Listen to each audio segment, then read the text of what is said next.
উত্তর 24 পরগনার মধ্যমগ্রামে উত্তেজনা বাড়ল গুলি চালানোর ঘটনাকে কেন্দ্র করে। শুক্রবার রাত 9টা নাগাদ আদর্শপল্লী এলাকায় কিশোর সংঘ ক্লাবে ঢুকে দুষ্কৃতীরা প্রায় 5 রাউন্ড গুলি চালায় বলে অভিযোগ। অল্পের জন্য প্রাণে বেঁচে যায় ক্লাবের ভেতরে থাকা কয়েকজন যুবক। এই ঘটনার পরে এলাকায় উত্তেজনা ছড়িয়ে পড়ে। অভিযোগ, যে বাড়িতে ওই বহিরাগত যুবক যুবতীরা এসেছিল সেই বাড়িতে হামলা চালায় স্থানীয় বাসিন্দারা। ভাঙচুর করা হয় বাড়ির দরজা জানলা।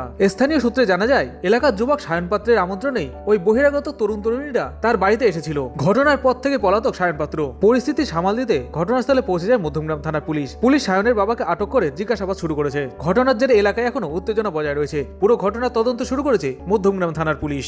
হোলির দিন একটা নিজেদের মধ্যে একটা গন্ডগোল হয়েছিল, সেদিন পুলিশ এসে মিটিয়ে দিয়েছে ব্যাপারটা। সেই ব্যাপারটা ওরা ভুলতে পারেনি, ওরা এসে আবার ডাইরেক্ট অ্যাটাক করেছে। যার বাড়িতে গন্ডগোল হয়েছে সঞ্জয় পাত্র, কলমিস্ত্রি। যত সময় চুর আতঙ্কে গুলি চলে, আবার আতঙ্কে অল্প থাকে। আজকে আমাদের ভাই দাদা সবাই থাকে গেলাবে, কার কখন কোথা দিয়ে বিপদ আসবে কেউ বলতে পারে? আজকে দিয়ালে মেরেছে, কালকে কারোর বুকে মারবে না, কারোর আছে? এর দায় কে নেবে?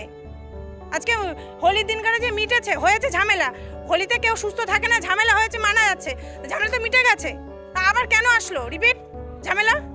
আমার ছেলেরা এখানে ক্রাম খেলে, খালি ক্রাম খেলে, সকালবেলা কাজে যায়, আবার কাজ থেকে বাড়ি চলে আসে, এসে ক্রামটা খেলে। এই যে কিছু হলো, এই দুর্ঘটনা ঘটলো, আজকে যদি আমার ছেলেটা গুলি লাগতো, আমি আমার ছেলেটাকে তো ফিরে পেতাম না। এই জন্য দিদির কাছে আমি সুস্থ বিচার চাই, যে এর শাস্তি যেন চাই। এটা কে করেছে বলতে, এখানে একটা বাড়ির মধ্যে এসেছিল ওরা বাইরের থেকে, ওরাই ছেলে পেলে এসেছিল। ছেলে পেলেগুলোকে চেনা যাচ্ছে না, সবই বাইরের ছেলে। আমার ছেলে এখানে ছিল নয়ন দাস। আমি চৌমদা ব্যবসা করি, মধ্যমগ্রাম চৌমদা মিউনিসিপ্যালিটির সামনে টিকিট ব্যবসা করি। আমার ছেলে নয়ন দাস এখানে ছিল, সজামিন ছিল, ওর মাথায় গুলি ঠেকিয়েছে।